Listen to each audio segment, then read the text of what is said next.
నమస్తే, welcome to S4 TV news bulletin లో ముందుగా హెడ్లైన్స్.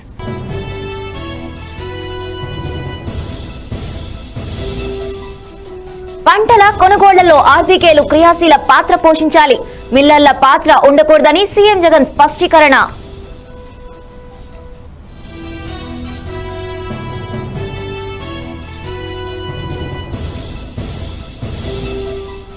తెలంగాణ వ్యాప్తంగా చావుడప్పు మోగించిన టీఆర్ఎస్, కేంద్రం వైఖరిపై పార్టీ శ్రేణుల నిరసనలు.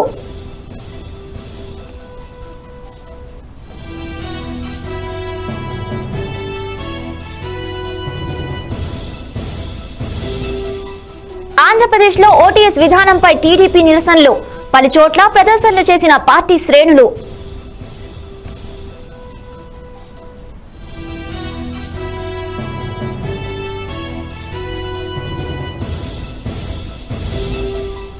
ఎన్నికల చట్టాల సవరణ బిల్లుకు లోక్సభ ఆమోదం, కాంగ్రెస్ సహా విపక్షాల సభ్యులు వ్యతిరేకత.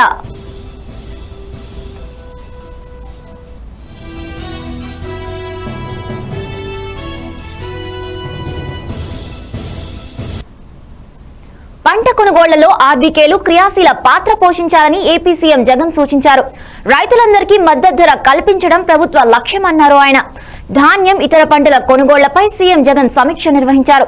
సమాచార లోపం, అలసత్వం లేకుండా రైతులతో నిరంతరం మాట్లాడాలని అధికారులను ఆదేశించారు. ధాన్యం కొనుగోళ్లలో మిల్లర్ల పాత్ర ఉండకూడదన్నారు. ధాన్యం నాణ్యత పరిశీలనలో రైతులు మోసాలకు గురికాకూడదని సీఎం జగన్ అధికారులను సూచించారు. రైతులు ప్రత్యామ్నాయ పంటలు సాగు చేసేలా వారిలో అవగాహన కల్పించాలని సీఎం జగన్ అధికారులను ఆదేశించారు.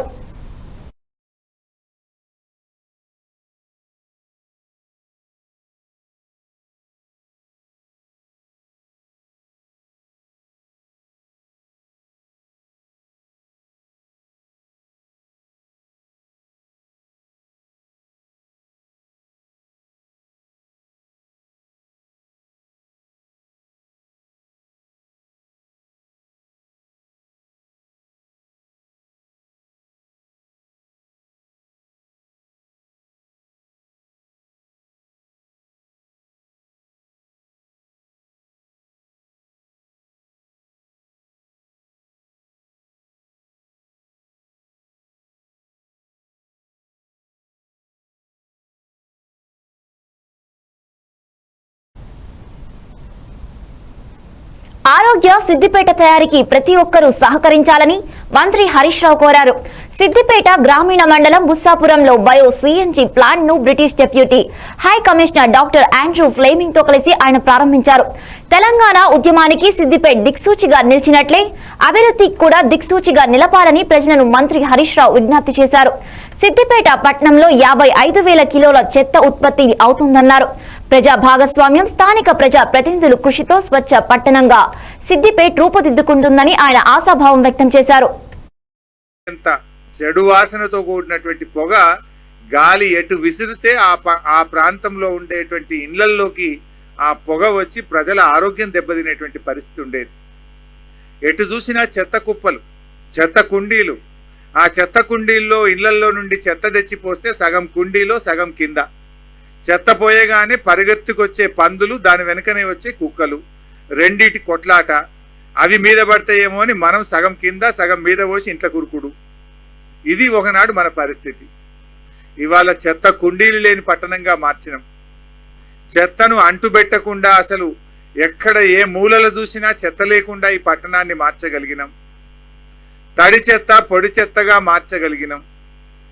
మరి ఇప్పుడు ఇంకొక అడుగు ముందుకేసి ఈరోజు ఏం నిర్ణయం తీసుకున్నామంటే, ఈ బయో సిఎన్జి ప్లాంట్ ద్వారా మన నిర్ణయం ఏంటంటే అసలు చెత్త కుప్పలు అనేది సిద్దిపేటలో ఉండకూడదు.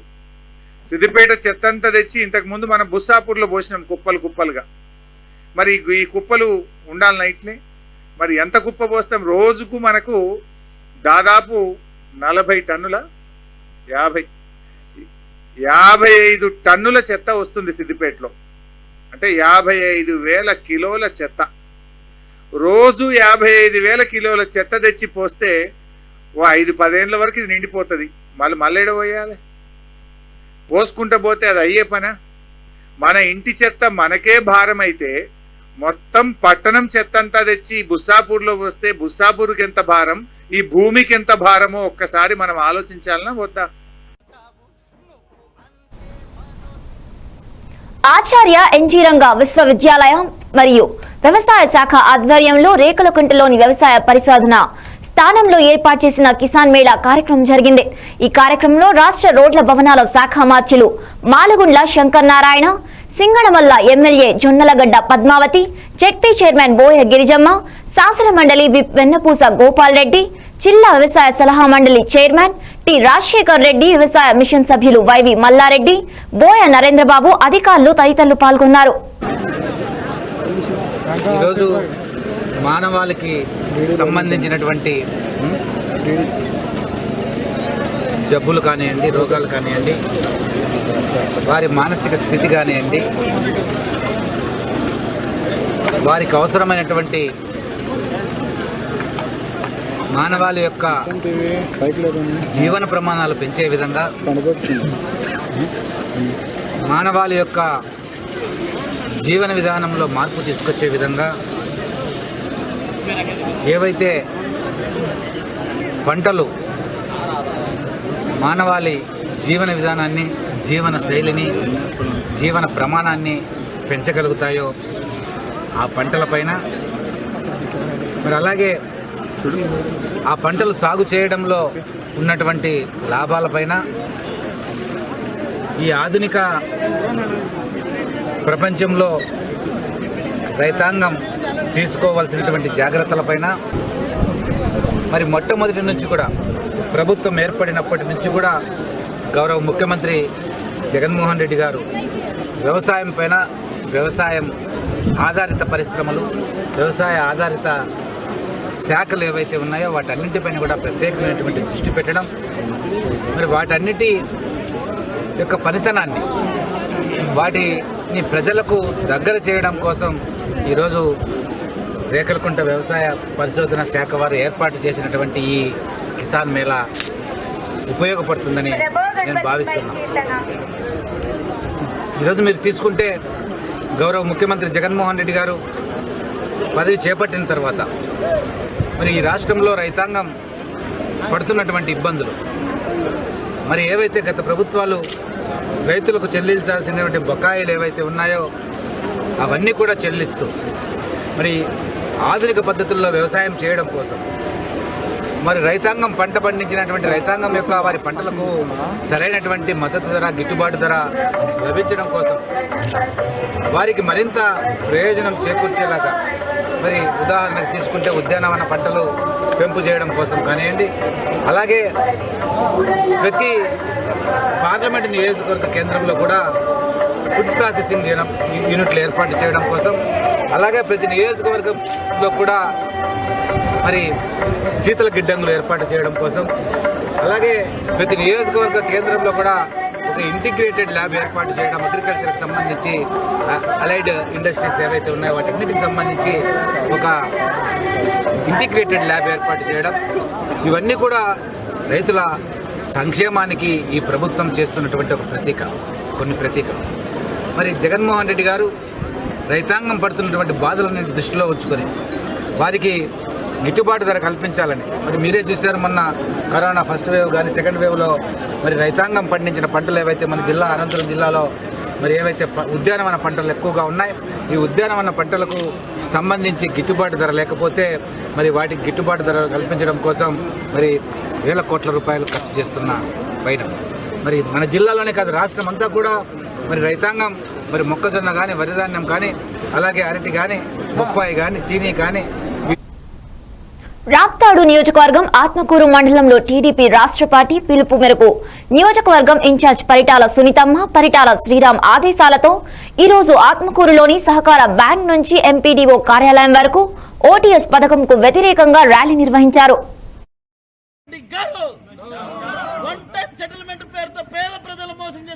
జగన్మోహన్ రెడ్డి గారు ఉపసంహరించుకోవాలి, ఓటీఎస్ పథకాన్ని వెంటనే ఉపసంహరించుకోవాలి, ఓటీఎస్ పథకాన్ని వెంటనే రద్దు చేయాలి, ఓటీఎస్ పథకాన్ని వెంటనే రద్దు చేయాలి, ఓటీఎస్ పథకాన్ని వెంటనే ఎండిఓ గారు వెంటనే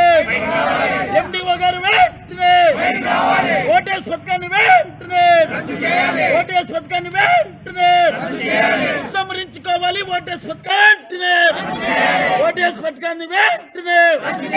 ఉపసంహరించుకోవాలి ఓటేసి పథకాన్ని వెంటనే. ఉపసంహరించుకోవాలి ఓటేసి పథకాన్ని వెంటనే. నశించాలి పేద ప్రజలపైన. ఉపసంహరించుకోవాలి ఓటేసి. రైతుల ప్రయోజనం కోసమే తాము ఢిల్లీకి వచ్చామని రాజకీయం చేయడానికి రాలేదన్నారు తెలంగాణ వ్యవసాయ శాఖ మంత్రి నిరంజన్ రెడ్డి. కేంద్ర మంత్రి తక్షణమే తమకు సమయం ఇవ్వాలని కోరారు. మంత్రులు జగదీష్ రెడ్డి, ప్రశాంత్ రెడ్డి, ఎర్రవెల్లి దయాకర్ రావు, ఎంపీలు కేకే, నామా నాగేశ్వరరావుతో కలిసి మంత్రి నిరంజన్ రెడ్డి న్యూఢిల్లీలో మీడియాతో మాట్లాడారు. వానాకాలం ధాన్యం కొనుగోళ్లపై స్పష్టత కోసమే ఢిల్లీ వచ్చామని స్పష్టం చేశారు. కేంద్ర మంత్రి సమయం ఇచ్చే వరకు వేచి చూస్తామన్నారు. ఇప్పుడు రాష్ట్రంలో ఇదివరకు కేంద్రమే అంగీకరించినటువంటి విధంగా ఈ వానాకాలంలో ప్రస్తుతం జరుగుతున్నటువంటి కొనుగోళ్లకు సంబంధించి, ప్రధానంగా వరి కొనుగోళ్లకు సంబంధించి, ఈ వానాకాలానికి సంబంధించిందే నేను మళ్ళీ ఎంఫసైజ్ చేసి చెప్తున్నాను. ఈ వానాకాలానికి సంబంధించినటువంటి వరి కొనుగోళ్ల విషయంలో గతంలో ప్రభుత్వం తెలంగాణ ప్రభుత్వానికి ఇచ్చినటువంటిది, కేంద్రం తెలంగాణ ప్రభుత్వానికి ఇచ్చినటువంటి టార్గెట్ కేవలం 40 లక్షల మెట్రిక్ టన్నుల బియ్యానికి సరిపడా 60 లక్షల మెట్రిక్ టన్నుల వరి ధాన్యానికి మాత్రమే వారు ఎంఓయూ చేసుకోవడం జరిగింది. ఆ రోజే మేము అడిగినాం. గౌరవ ముఖ్యమంత్రి గారు కూడా చాలా స్పష్టంగా అడగడమే కాక 2 సార్లు స్వయంగా వారు వచ్చి లేఖ కూడా ఇచ్చి మాట్లాడిపోయినారు. మా దగ్గర ఉండేటువంటి వరి సాగు 62,13,000 ఎకరాలలో వరి సాగు ఉంది.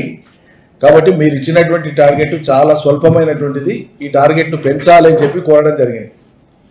ఆ రోజు వాళ్ళు అన్నది ఏంటంటే, సరే ఒకవేళ కొనుగోలు జరుగుతూ ఉంటే చూద్దాం, మళ్ళీ మాట్లాడదాం, చేద్దాం అన్నారు.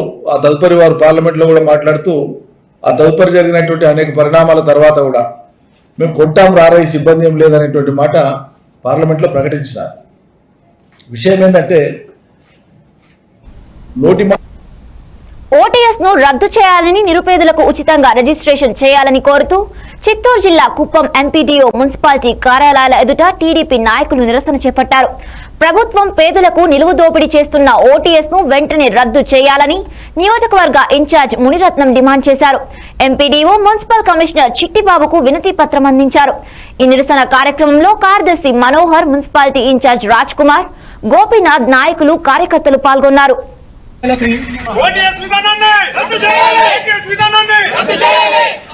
83 ముందు ఇందిరాగాంధీ గారు, ఎన్టీ రామారావు గారు, రాజశేఖర రెడ్డి గారు, చంద్రబాబు నాయుడు గారు వాళ్ళు ఇచ్చిన ప్రభుత్వం, అదేవిధంగా ఇతర పట్టణాల్లో కూడా బ్రహ్మాండంగా రోజు ప్రభుత్వం మొత్తం కూడా ఈరోజు దివాలా తీసే పరిస్థితి. కాబట్టి పేదల నుంచి డబ్బులు వసూలు చేసి ప్రభుత్వాన్ని నడపాలనే ఆలోచన వచ్చింది.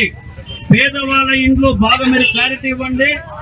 ఏ ఒక్క ఇల్లు కానీ దౌర్జన్యంగా ప్రభుత్వం తీసుకునే పరిస్థితి ఎక్కడ కానీ జరగదు. పేదవానికి ఇచ్చిన ఇల్లు, ఉచితంగా ఇచ్చినటువంటి ఇల్లు, వాళ్ళకు సర్వ హక్కులు ఉన్నాయి. గ్రామాల్లో మీరు దానికి ఏమి పట్టాలు అవసరం లేదు, దానికి రిజిస్ట్రేషన్ అవసరం లేదు. గ్రామాల్లో ఉన్నటువంటి ఈ గ్రామ కంఠం కానీ ఊర్లో ఉండే రైతులకు న్యాయం జరిగే వరకు, కేంద్రం దిగివచ్చే వరకు కేంద్ర ప్రభుత్వంపై చావుడప్పు మోగించాలని మంత్రి పువ్వాడ అజయ్ పిలుపునిచ్చారు. ఖమ్మం నియోజకవర్గం రామనాథపాలెం మండల కేంద్రంలో టీఆర్ఎస్ నిరసనలో పాల్గొన్నారు. కేంద్రం అవలంబించే రాష్ట్ర వ్యతిరేక విధానాలు ప్రజలకు అర్థమయ్యేలా వివరిస్తామన్నారు. అనంతరం కేంద్ర ప్రభుత్వ దిష్టిబొమ్మను దహనం చేశారు.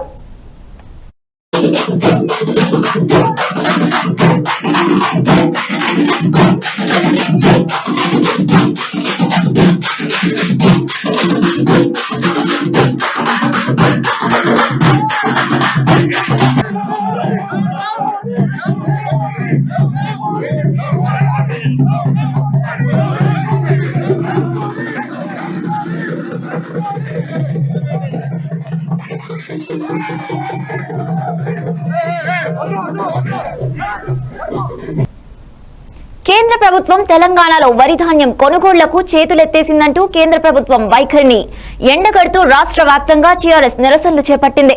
ముఖ్యమంత్రి కేసీఆర్ పిలుపునిచ్చిన నేపథ్యంలో కామారెడ్డి జిల్లా బాన్స్వాడ నియోజకవర్గంలో పోచారం భాస్కర్ రెడ్డి, పోచారం సురేందర్ రెడ్డి ఆధ్వర్యంలో బాన్స్వాడ, బిర్కోరు, కిస్టాపూర్, దామరంచ, రుద్రూర, కోటగిర్ తదితర గ్రామాల్లో నిరసన ర్యాలీలు చేపట్టారు. ఈ నిరసన కార్యక్రమాల్లో భాగంగా కేంద్ర ప్రభుత్వం దిష్టిబొమ్మలను దగ్ధం చేసి నిరసనలు తెలియజేశారు. ఈ సందర్భంగా వారు మాట్లాడుతూ యాసంగిలో రాష్ట్ర ప్రభుత్వం ధాన్యం కొనుగోలు కేంద్రాలను ఏర్పాటు చేసే పరిస్థితి లేదని, దీనికి కేంద్ర ప్రభుత్వమే వైఖరి కారణమన్న విషయాన్ని రైతులు గమనించాలని కోరారు. జాతీయ పార్టీలు ఉన్నటువంటి కాంగ్రెస్ పార్టీ, మరి ఆ రోజు ప్రాంతీయ పార్టీగా ఉన్నటువంటి తెలుగుదేశం పార్టీ పరిపాలనలో ఈ రాష్ట్రానికి రైతన్నలకు కరెంట్ విషయంలో కానీ సాగునీరు విషయంలో ఎలాంటి ఇబ్బంది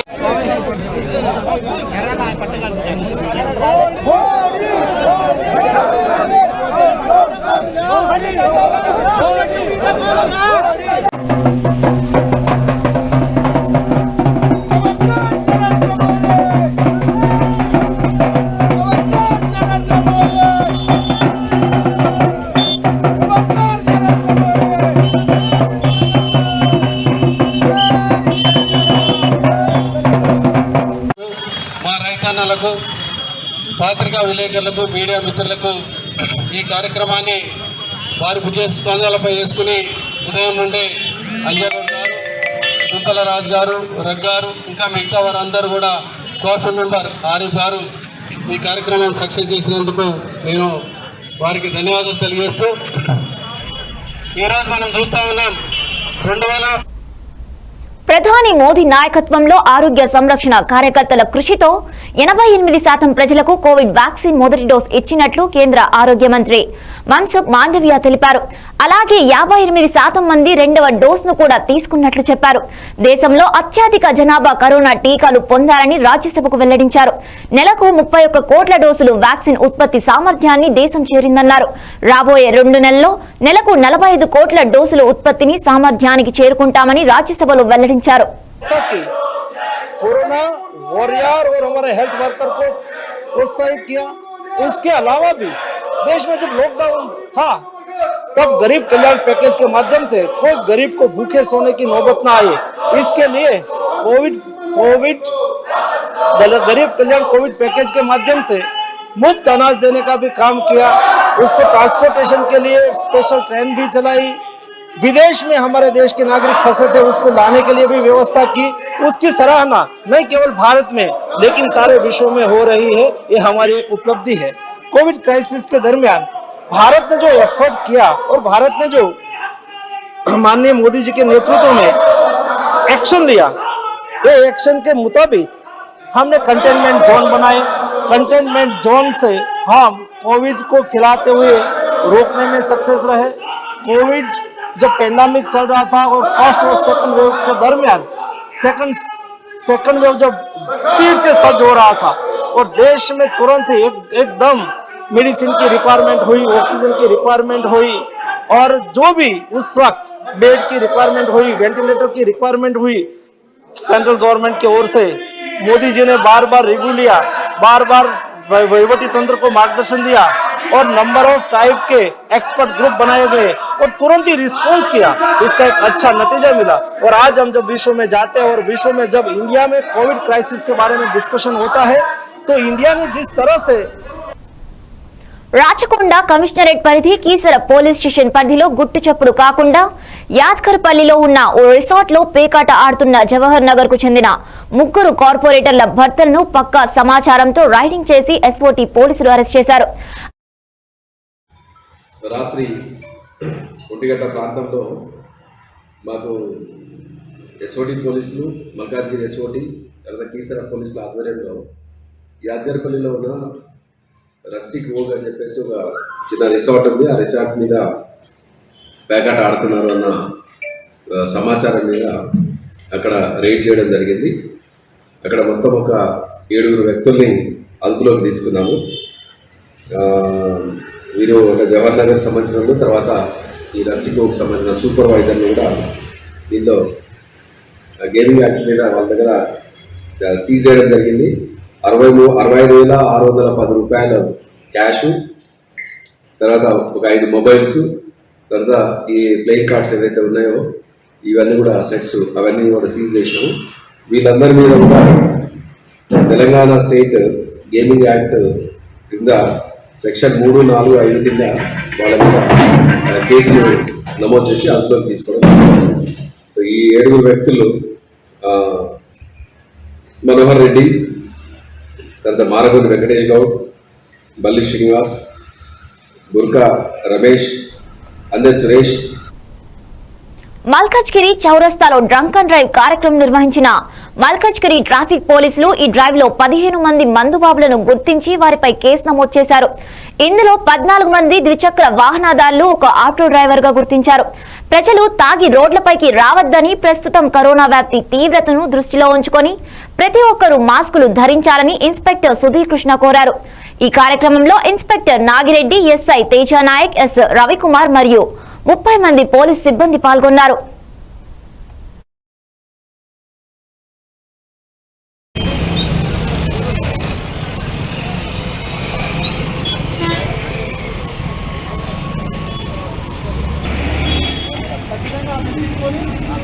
సంబంధించిన వాళ్ళని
రెడీ సార్.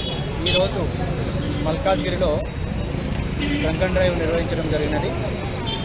తాగి వాహనాలు నడుపుతున్నటువంటి 15 మంది వ్యక్తులపైన కేసులు నమోదు చేయడం జరిగినది. దయచేసి ప్రజలకు విజ్ఞప్తి చేయడం ఏమిటంటే, తాగి వాహనాలు నడపకండి. వాహనాలు తాగి నడపడం వల్ల ప్రమాదాలు జరుగుతున్నాయి. ప్రమాదాలలో చాలామంది బాధితులు అవ్వడం జరుగుతుంది. కాబట్టి తాగి వాహనాలు నడపకండి. దయచేసి ఈ తాగి వాహనాలు నడపకుండా కోవిడ్ నిబంధనలు పాటించి మాస్క్ ధరించి మీరు ప్రయాణించాలని చెప్పి విజ్ఞప్తి చేస్తున్నాం.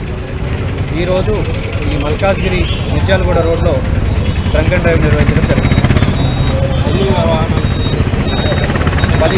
15 మంది మీద తాగి వాహనాలు నడుపుతున్నటువంటి 15 మంది మీద కేసులు నమోదు చేయడం జరిగినది. దాంట్లో 14 2 వీలర్స్, 1 3 వీలర్. భద్రాచలం శ్రీ సీతారామచంద్ర స్వామి వారిని ఛత్తీస్గఢ్ రాష్ట్ర ఎక్సైజ్ శాఖ మంత్రి కవ్వాసి లక్మా దర్శించుకొని ప్రత్యేక పూజలు నిర్వహించారు. అంతకుముందు ఆయనకు ఆలయ అధికారులు, అర్చకులు సాంప్రదాయం పద్ధతిలో స్వాగతం పలికారు.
హిందూ ఆలయ పరిరక్షణ కమిటీ ఆధ్వర్యంలో డిసెంబర్ 23న జరిగే భారీ బైక్ ర్యాలీ కార్యక్రమాన్ని విజయవంతం చేయాలని కోరుతూ నిజామాబాద్ పట్టణంలోని వివిధ కాలనీల అవగాహన కార్యక్రమం నిర్వహించారు. ఈ సందర్భంగా బీజేవైఎం రాష్ట్ర కార్యదర్శి ప్రసాద్ పటేల్ మాట్లాడుతూ నిజామాబాద్ పట్టణ కేంద్రంలోని సంబం గుడికి ఆనుకుని ఉన్న అన్య మతస్థుల షాపులను తొలగించాలని డిమాండ్ చేస్తూ డిసెంబర్ 23 ఉదయం 10:30 నిజామాబాద్ పట్టణంలోని కంఠేశ్వర ఆలయం నుంచి బైక్ ర్యాలీని ప్రారంభిస్తున్నామని ఆయన అన్నారు. దీనికి ప్రతి హిందూ బంధువులు కదిలికి రావాలని కోరారు. ఈ కార్యక్రమంలో హిందూ సంఘాలు, యువత, బీజేవైఎం కార్యకర్తలు తదితరులు పాల్గొన్నారు. పరిరక్షణ సమితి ఆధ్వర్యంలో ఈరోజు కుమార్ గల్లీ, కాంపౌండ్, దేవీ రోడ్డు అట్లా ఈ రోడ్ల పంటి దుకాణాల సముదాయాల్లో పాదయాత్ర చేయడం జరిగింది. ఎందుకంటే ఈ శంభుని గుడిని ఆనుకొని ఉన్న అన్నమతస్తుల షాపులను, ఆ చెప్పుల షాపులను తొలగించడం గురించి గత 5-6 నెలల నుంచి ఒక 4 నుంచి 6 కార్యక్రమాలు చేయడం జరిగింది. ఈ అసిస్టెంట్ కమిషనర్ గారికి మేము చాలా రోజుల నుంచి వేడుకుంటున్నాం. ఎండోమెంట్ చట్టం ప్రకారము అన్నమతస్తుల షాపులు ఉండడానికి వీల్లేదు, అవి తొలగించమని వేడుకున్నాం. దాంట్లో భాగంగా డిసెంబర్ 23 మహా బైక్ ర్యాలీ, నిరసన బైక్ ర్యాలీ ఏర్పాటు చేయడం జరిగింది. ఆ ర్యాలీకి మద్దతుగా ఈరోజు దేవీ రోడ్ హనుమాన్ మందిర్ నుంచి దేవీమాత టెంపుల్, మార్వాడి గల్లీ, గంజ్ కమాను, కుమార్ గల్లీ, అట్లా దిల్లీవాలా సీతోము, భగత్ సింగ్ చౌరస్తా, దేవీ రోడ్డు వరకు ఈరోజు పాదయాత్ర తెలిసి అక్కడున్న షాపింగ్ వాళ్ళకి, షాప్లో పనిచేసే వాళ్ళకి, దుకాణం వాళ్ళందరికీ కూడా ఆ విషయం తెలియజేయడం జరిగింది. ఆ షాపులు తొలగించేంత వరకు, అన్య మతస్థుల షాపులు తొలగించే వరకు ఈ ఉద్యమం ఆగదని చెప్పేసి హిందూ ఆలయ పరిరక్షణ సమితి నుంచి మేము తెలియడం జరిగింది. ఈ కార్యక్రమానికి అందరూ తన్మన్తో వచ్చి స్వచ్ఛందంగా విజయవంతం చేయాలని చెప్పేసి హిందూ ఆలయ పరిరక్షణ సమితి వేడుకుంటుంది. డిసెంబర్ 23 10:30 కంఠేశ్వర్ నుంచి ర్యాలీ బయలుదేరుతుంది. భారత్ మాతాకి జై. ఇవి bulletin updates. Keep watching S4 TV news.